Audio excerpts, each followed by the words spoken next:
പഴയ കാലത്ത് പഴയ മോഡലായിട്ടുള്ള ഓരോ കണ്ണാടികളൊക്കെ പിള്ളേർ ഈ ഓല കൊണ്ടുണ്ടാക്കും. ഞാനങ്ങനെ ഒത്തിരി ഉണ്ടാക്കി ചെറുതിൻ്റെ കൊച്ചിലെ ചെയ്തിട്ടുള്ളതാണ്. അതിപ്പോഴത്തെ പിള്ളേർക്ക് ഇതൊന്നും അറിയത്തില്ല. പഴയ പിള്ളേർക്ക് പ്രായം ചെന്നവർക്ക് അതൊക്കെ അറിയത്തുള്ളൂ.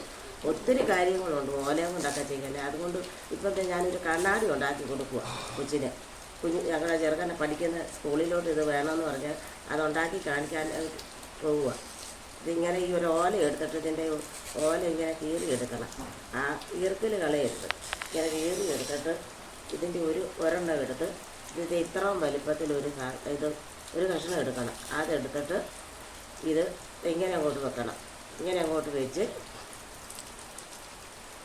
ഇത് അങ്ങോട്ടും ഇങ്ങോട്ടും മടക്കണം. ഇതടി വെക്കണം. ഇങ്ങനെ കുരിശ് പോലെ വരണം.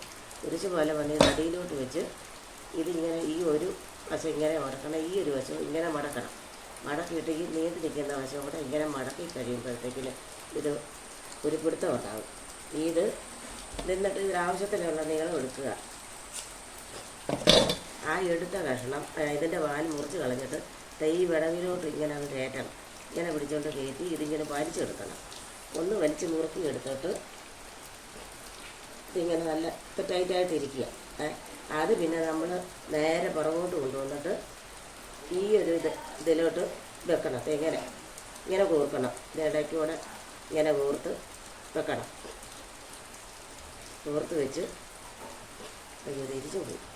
തിരിഞ്ഞു ഓർമ്മകളിലോട്ട് അത് പോവുക. ഇതുണ്ടാക്കി പഠിക്കുന്ന ഇപ്പോഴത്തെ പിള്ളേർക്ക് ആർക്കും അറിയത്തില്ല. പഴയ ആൾക്കാർക്ക് ഇതെല്ലാം അറിയത്തുള്ളൂ. അന്ന് ചെറുപ്പത്തിൽ ഓടി നടന്ന് കളിച്ചുകൊണ്ടിരുന്ന സമയത്തൊക്കെ ഇതിങ്ങനെ ഉണ്ടാക്കി കൊടുത്തിട്ടുണ്ട്. ആ ഓർമ്മ വെച്ചാൽ ഞാനിതൊന്ന് ചെയ്ത് നോക്കുക. കൊച്ചിന് കൊണ്ടുപോകേണ്ടത് നമ്മളിപ്പോൾ കണ്ണാടിയാണ്. ആ കണ്ണാടിയും വെച്ച് ഈർക്കലിയും വെച്ച് പിന്നെ ഈ ചെവിയിലോട്ട് പുറകിലോട്ട് വെച്ച് കണ്ണാടി പോലെ തന്നെ അങ്ങ് ഇരിക്കും. അതൊക്കെ ഒരു രസമാണ്. പണ്ടത്തെ കാലത്ത് ഇങ്ങനെയൊക്കെയുള്ള കളികളൊക്കെ ആയിരുന്നു. ഇപ്പോഴത്തെ പിള്ളേർക്ക് ഇതൊന്നും അറിയത്തില്ല. പണ്ടുള്ളവർക്കെല്ലാം ഈ ഓല കൊണ്ടും ഈ പ്ലാവൽ കൊണ്ട് തൊപ്പി അങ്ങനെയൊക്കെയുള്ള കാര്യങ്ങളൊക്കെ അന്നൊക്കെ ഉണ്ടായിരുന്നു. ഇന്നത്തെ പിള്ളേർക്കൊന്നും പറയാം എത്ര ഉള്ളു ഇതിൻ്റെ പണി കണ്ടോ. ഇതോട്ട് ഇനി നമ്മൾ രണ്ട് ഈർക്കിൽ ഇപ്പറേ പിടിപ്പിക്കും. അങ്ങനെ വെച്ച് ഇങ്ങനെ അങ്ങോട്ട് വെക്കും. ഇങ്ങനെ വെച്ച് പിള്ളേർ അത് കണ്ടു കഴിയുമ്പോൾ കൊച്ചു പിള്ളേരാണെങ്കിൽ ഈ ഏതാണ്ട് പോലീസാണെന്നും പറഞ്ഞുകൊണ്ട് പേടിച്ച് ഓടിപ്പോയിട്ടുള്ള കാലമൊക്കെ ഉണ്ട്. നമ്മളീ പഴയ കാലത്തിലോട്ട് ഇപ്പോഴുള്ള പിള്ളേർക്ക് പഴയ കാലത്ത് എന്നതാണ് നടന്നത് എങ്ങനെ ഇപ്പം എല്ലാം മോഡേൺ ആയതുകൊണ്ട് പഴയതിനെ അങ്ങ് ഉപേക്ഷിച്ച് അത് പഴയ ആൾക്കാർക്ക് അതൊക്കെ ഓർത്ത് ഇനിയുണ്ട് പന്ത് ഇങ്ങനെയൊക്കെയുള്ള കാര്യങ്ങളൊക്കെ ഈ ഓല കൊണ്ടുണ്ടാക്കും. വള്ളം അങ്ങനെയൊക്കെ ഉണ്ടാക്കി ഇന്നത്തെ പിള്ളേർക്ക് ഇതൊന്നും അറിയത്തില്ല. അതുകൊണ്ട് നമ്മുടെ ജീവിതത്തിലെ കഴിഞ്ഞ കാലങ്ങളൊക്കെ പിള്ളേരെ ഓർപ്പിക്കാനായിട്ടും അന്നൊക്കെ ഞങ്ങളൊക്കെ ചെയ്തതും എന്നെപ്പോലുള്ളവരും ആൺപിള്ളേരും ഒക്കെ ഇതൊക്കെ ചെയ്ത് ഇങ്ങനെയൊക്കെ കാണിച്ചിട്ടുള്ളത് കൊണ്ട് അതൊക്കെ ഞങ്ങൾ പഴയ ആൾക്കാർക്കേ അറിയത്തുള്ളൂ. ഇപ്പോഴത്തെ പിള്ളേർക്കൊന്നും. അതുകൊണ്ട് കൊച്ചിനെ ഇത് കൊടുത്തു വിടാനായിട്ട് ഞാൻ ഉണ്ടാക്കുക. ഇനി നമുക്കിതിന് ഒരു ഈർക്കൽ പിടിപ്പിക്കണം. ഇനി ഈ ഈർക്കൽ എടുക്കുന്നതാണ് നമ്മളിപ്പോൾ ഊരിയെടുത്ത ഈ ഓലയുടെ ബാക്കി ഈർക്കലിവിടെ കിടക്കുക. അത് നല്ലതായിട്ട് ഇത് കൂടി ഇതിൻ്റെ ഈ അരിമ്പൊക്കെ കളഞ്ഞിട്ട് ഒരുപോലെ മുറിക്കണം.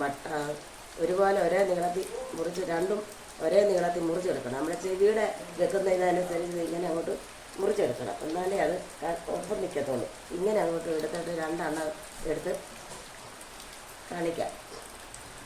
ഇനി കണ്ണാടി ചെവിയിലോട്ട് വെക്കുന്നത് എങ്ങനെയാണെന്ന് കണ്ട ഇങ്ങനെ കാണിച്ചത് ഇതിൻ്റെ സൈഡിൽ കൂടെ ഇങ്ങനെ അങ്ങോട്ട് കോർത്ത് വെക്കണം. ഇങ്ങനെ ഒരു വശത്ത് കോർത്ത് ഇനി രണ്ടാമത്തെ വശത്ത് കൂടെ കോർക്കുക. രണ്ടാമത്തെ വശത്തും കോർത്ത് ഇനി കണ്ണാടി ഞാൻ വെക്കാൻ പോവാ. കണ്ടോ അടിപൊളിയല്ലേ? ഇതാണ് പണ്ടത്തെ കാലത്തെ ഓലക്കാലും കൊണ്ടുള്ള കണ്ണാടി. ഇങ്ങനെ പല പല സാധനങ്ങൾ ഓലക്കാലും കൊണ്ട് നമ്മൾ ഉണ്ടാക്കി പിടിക്കുക. ചില കൊച്ചു പിള്ളേർക്കൊക്കെ ഇങ്ങനെ വെച്ചുകൊണ്ട് ചെല്ലുമ്പോൾ ജീവനും കൊണ്ട് ഓടും പേടിച്ചിട്ട്. ആ വീഡിയോ ഇഷ്ടപ്പെട്ടെങ്കിൽ നിങ്ങൾ സബ്സ്ക്രൈബ് ചെയ്യുക. വളരെ സന്തോഷം. എല്ലാവരും ഞങ്ങളോടൊപ്പം സഹകരിക്കുക.